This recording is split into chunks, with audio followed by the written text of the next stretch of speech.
New sponsor by Lords furniture জগতের এক উজ্জ্বল নাম। নিজেদের ঘরকে সুন্দর আসবাব দিয়ে সাজাতে আজই আসুন আমাদের প্রতিষ্ঠানে। জলপাইগুড়ি শহরের গয়নার কারিগরদের হাতে খুব একটা কাজ নেই। এটা একদিনের কথা নয়, বেশ কিছুদিন ধরেই এই হাল। সোনার কারিগরদের সংসার চালানো নিয়ে রীতিমতো সংশয় দেখা দিয়েছে। স্বর্ণশিল্পীদের মধ্যে বাড়ছে হতাশা। বিকল্প পথ বাছাই করতে বাধ্য হচ্ছেন তারা। পেপার গোল্ড কিংবা হালকা সোনার দিকে ঝুঁকছেন শহরের মানুষ। সোনার গয়না যার যতই পছন্দ হোক, বর্তমান বাজারে এই হলুদ ধাতু কেনার প্রবণতা কমছে। বিয়ের মরশুম চললেও শহরের স্বর্ণশিল্পীদের হাতে সেভাবে অর্ডার নেই। স্বর্ণ ব্যবসায়ী সমিতির সম্পাদক তথা সোনার দোকানি বিকাশ দাস বলছেন, এখন আমাদের কাছে মানুষ সেভাবে আসে না, দোকানগুলোর কাছেও অর্ডার সেভাবে পড়ছে না। এর জন্য আমরাও কারিগর রাখতে পারছি না। ৪৭ বছর ধরে ব্যবসার সাথে যুক্ত। জলপাইগুড়ি মার্চেন্ট রোড আরবি দে কমপ্লেক্স সুবর্ণা। এখানে আপনারা পেয়ে যাবেন রকমারি গিফটের সম্ভার। বার্থডে পার্টি হোক কিংবা অ্যানিভার্সারি, আপনার প্রিয়জনের জন্য সমস্ত রকমের গিফট পেয়ে যাবেন সুবর্ণাতে। ৩৬ বছরের পুরনো প্রতিষ্ঠান জলপাইগুড়ি মার্চেন্ট রোড আরবি দে কমপ্লেক্স সুবর্ণা।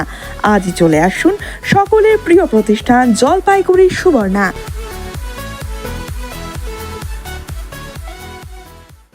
শহরের প্রায় ২-২.৫ হাজার কারিগরের মধ্যে প্রায় ৩৫% কারিগর কাজ ছেড়ে টোটো, কৃষিকাজ, সবজি বিক্রি কিংবা অন্য কাজ করছেন। কিন্তু এই অবস্থা কেন? উত্তর খুঁজতে কেউ কেউ বিশ্ববাজারে আর্থিক মন্দার কথা বললেও জলপাইগুড়ির স্বর্ণ কারিগর গণেশ পাল বলেন, মানুষ স্বর্ণ ব্যবসায়ীদের থেকে গয়না না বানিয়ে বড় বড় কোম্পানির গয়নার দিকে ঝুঁকছেন। তাদের লোভনীয় অফার অথবা নামী শিল্পীদের দিয়ে বিজ্ঞাপন তাদের আমাদের মতো শহরের পুরনো কারিগর ও ব্যবসায়ীদের থেকে দূরে নিয়ে গিয়েছে। বিকাশ দাস, জলপাইগুড়ি জুয়েলার্স অ্যাসোসিয়েশনের সম্পাদক।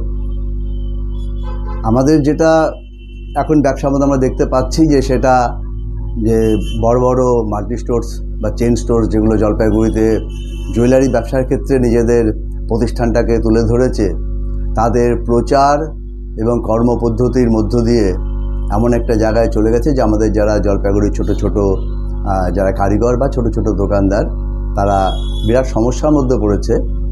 আমি যখন প্রথম ব্যবসায় আসি, মানে আজকের থেকে ৪৭ বছর আগে, তখন কারিগরদের হাতে কাজ থাকতো। এমনও পুজোর সময় বা বিয়ের মরশুমে কারিগররা সারা রাত কাজ করতো দোকানে বসে বসে। কিন্তু আজকে পরিস্থিতি সেটা বিন্দুমাত্র নেই। এখন সবাই রেডিমেড গয়নার দিকে ঝুঁকছে এবং সেক্ষেত্রেই তারা বড় বড় দোকানে বা ব্র্যান্ডেড দোকানে তার কাস্টমাররা চলে যাচ্ছে।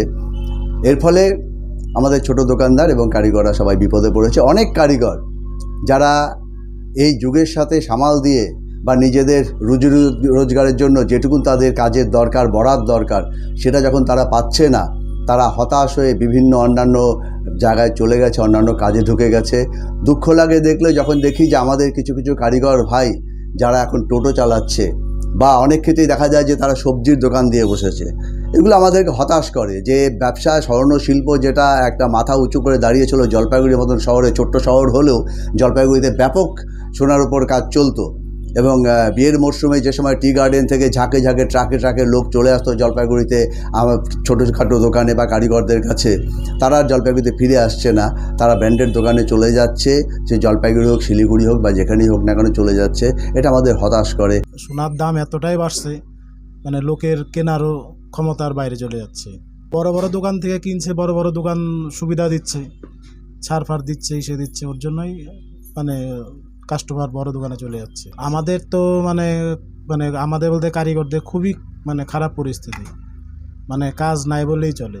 হ্যাঁ, অনেক কারিগর মানে টোটো চালাচ্ছে, সবজি বিক্রি করছে, তারপর মানে অনেক রকম অনেক ব্যবসা আর কি করে নিচ্ছে। কেউ বাড়িতে মুদিখানা দোকান দিচ্ছে, এরকম ব্যাপার আর কি।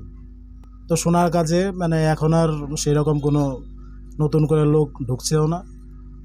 আর মানে কাজটার মধ্যে মানে আগে যেরকম ছিল এখন সেরকম কোনো কিছুই নেই।